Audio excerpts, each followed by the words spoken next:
Bonjour les amis, nouvelle vidéo aujourd'hui, Brigitte Macron au tribunal. Plus de 22 plaintes au total, 50 personnes ont décidé de porter plainte dans l'affaire Brigitte Macron avec différents faits d'explication. Et c'est Mike Borowski qui s'est rendu au tribunal et qui va nous rapporter les paroles de ceux qui accusent Brigitte Macron, bien sûr, de différents délits. Mais juste avant, bien sûr, de les écouter, n'oubliez pas de vous abonner, le pouce, le commentaire, le partage, le boost de la vidéo.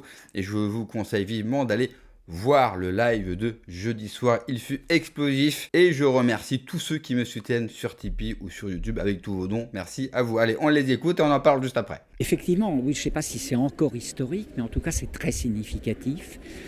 L'an dernier, un juge d'instruction, un certain Kevin Veusien, qui doit travailler dans ses locaux ici, avait décidé une irrecevabilité de ma plainte déposée en décembre 2024 pour usurpation d'identité, faux, usage de faux, viol sur mineur, etc. etc. Ça, je fais référence là à une plainte que l'on trouvera sur Internet assez facilement chez toi ou sur ma chaîne YouTube. Un juge d'instruction donc avait refusé cette plainte en la déclarant irrecevable au motif que je n'aurais pas eu suffisamment d'intérêt à agir, ce qui était radicalement faux.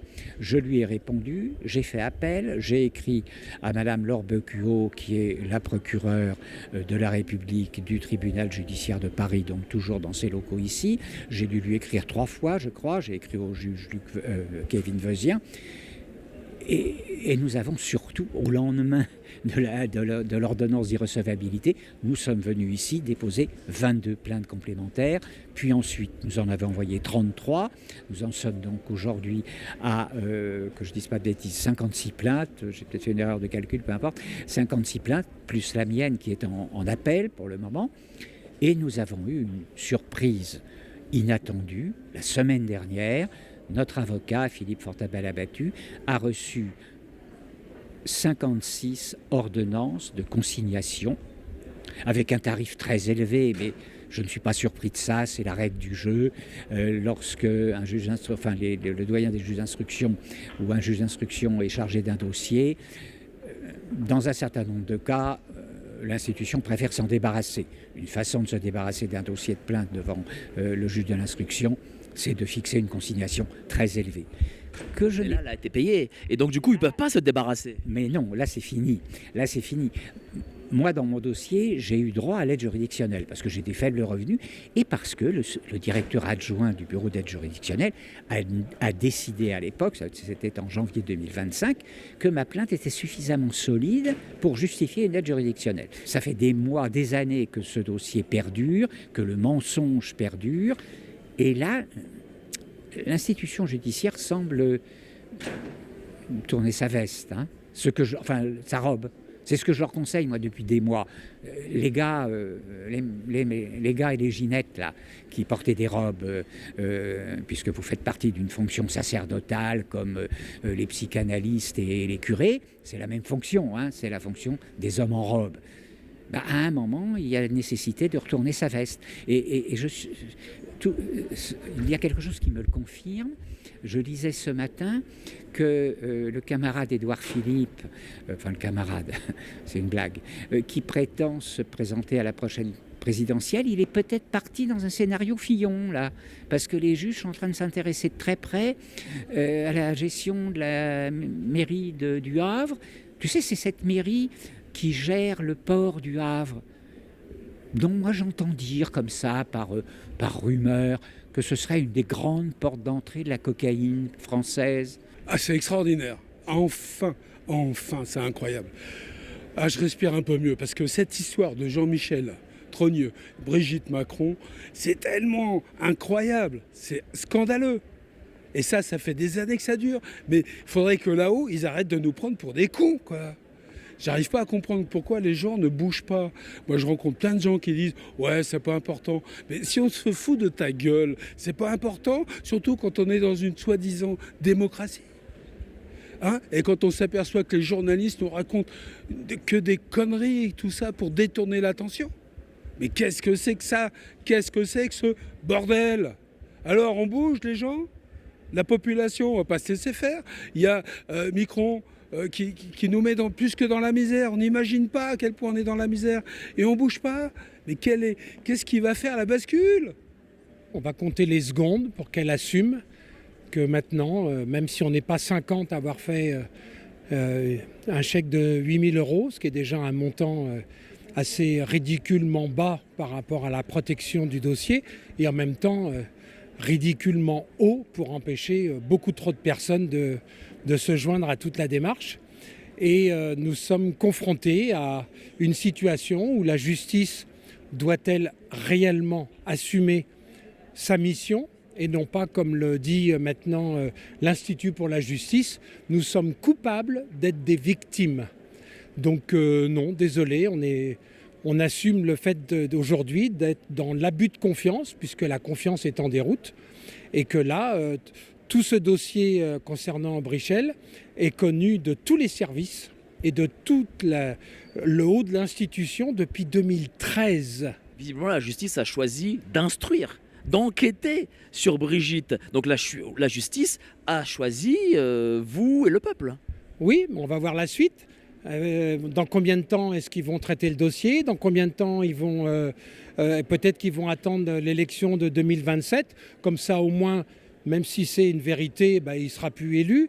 Donc il y a tout un jeu de communication qui est géré derrière. Quand on voit comment le dossier Sarkozy est géré, comment le dossier François Fillon a été géré, on peut se douter qu'ils vont tout faire pour que, oui, la vérité sort, mais quand ça nous arrange. Christian Cotten a eu pas mal de bâtons dans les roues depuis longtemps, enfin depuis le début. C'est vrai que je pense qu'il y a sûrement une autocensure par rapport à la magistrature. Et donc, on espère bien sûr. C'est un long chemin du coup. Un long chemin, oui. Il faut dire que c'est quand même compliqué. C'est quand même la femme, on peut mettre ça entre guillemets, du président. Donc, c'est pas n'importe qui. C'est quelque chose de très très grave quand même. C'est un mensonge d'État. Donc c'est basé sur un mensonge d'État. Donc il y a le fait de mentir aux Français, mais il y a le fait de mettre la France aussi en danger. Parce qu'à partir de là, on peut faire pression sur la France en disant vous faites ci, enfin pression sur Macron en disant si vous faites pas ci, on va sortir le mensonge, puisque Trump en a parlé, le président turc en a parlé, Poutine en a parlé, il y en a, je suis sûre d'autres qui en ont parlé. Il y a quand même l'histoire où Brigitte a été en Algérie et qu'il y a des choses bizarres, il y a quand même une université qui a été refaite et tout, il y a des choses qui ont brûlé, il y a quand même pas mal de choses où on peut se poser des questions, sans parler de certaines morts qui sont assez suspectes. Elle garde 4 motifs qui sont les motifs criminels. Lesquels ? Faux par représentant de l'État, usage de faux, viol sur mineur par personne ayant autorité et atteinte aux intérêts fondamentaux de la nation. À partir de ce soir, 15h, une des parties civiles, qui veut garder l'anonymat, et je respecte tout à fait ça, une des parties civiles a déposé un chèque de consignation. L'argent a été rassemblé de différentes sources. Notre avocat va pouvoir demander des actes d'instruction. Alors on va réfléchir à ce qui est raisonnable. Bon, parce qu'en même temps, moi je respecte le travail des juges. Je sais qu'ils travaillent relativement lentement parce que la magistrature française est sous-dotée en magistrats par rapport à plusieurs pays européens comme l'Allemagne, le Luxembourg ou la Belgique et d'autres. Donc je leur mets la pression, mais avec courtoisie et gentiment. Mais il va falloir qu'ils fassent quelque chose forcément, parce que légalement, et je l'ai rappelé, ça correspond à un arrêt de la Cour de cassation qui est déjà ancien, 1906 je crois, qui s'appelle l'arrêt Atalan. Le juge d'instruction, à partir du moment où il est saisi, a le devoir, pas seulement le droit, mais le devoir d'engager une instruction à minima. Mais à minima, ça va vouloir dire au moins entendre une partie civile, et peut-être plusieurs. Et entendre Brigitte. Je pense qu'on va vers cela. Sous quelle forme? Témoin assisté? Mise en examen? Je ne sais pas. C'est un mensonge d'État depuis tellement longtemps. Quand on voit par exemple dans un voyage officiel et que tu as Brigitte qui fait une claque à Macron alors qu'il va sortir, tout ça parce que soi-disant il regardait des messages de copines. Mais c'est incroyable. incroyable. Enfin, je préfère dire Jean-Michel parce que moi, je suis persuadé que c'est un homme. Donc, il suffit de l'avoir dansé ou de le voir danser, de le voir s'exprimer, de façon d'être. Je veux dire, mais c'est pas féminin, ça.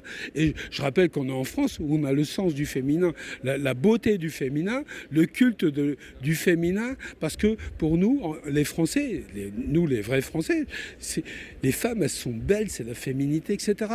C'est vrai que Brigitte Macron ne brille pas particulièrement pour sa beauté et pour son élégance. Et quand vous regardez des vidéos d'elle qui marchent, elle a plutôt une démarche de bonhomme et de mafieux, quand vous la voyez danser, c'est vrai que les doutes sont permis sur son identité sexuelle. Mais revenons sur cette plainte, chacun évidemment se fera son propre avis, j'ai le mien, et bien sûr je ne doute pas de Brigitte Macron, quoique. Mais revenons sur cette plainte, 22 personnes qui ont déposé 8 000 € pour cette procédure, donc ce n'est quand même pas rien, il ne faut pas la sous-estimer cette procédure.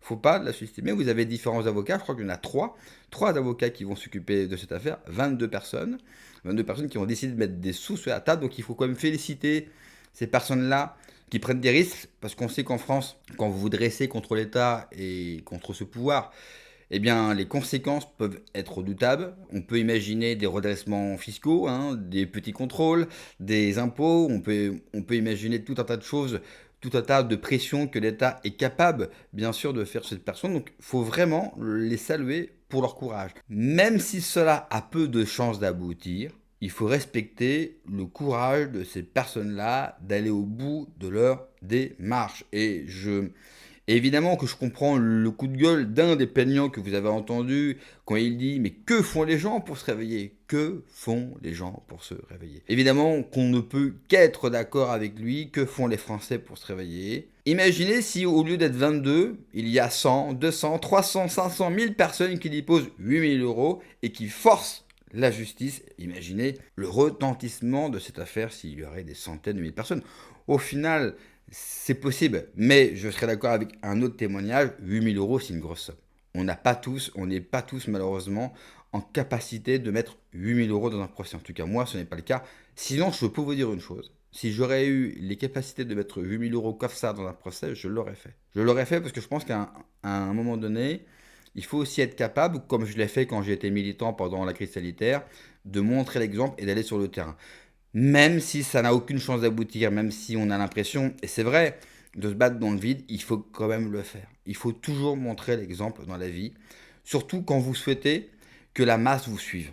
Et si on veut qu'un jour les Français nous suivent dans telle ou telle action, événement, il nous faut surtout à l'avenir montrer beaucoup plus l'exemple. Merci d'avoir regardé la vidéo les amis, n'oubliez pas comme d'habitude de vous abonner, le pouce, le commentaire, le partage, le boost de la vidéo, prenez soin de vous, que Dieu vous protège, allez ciao.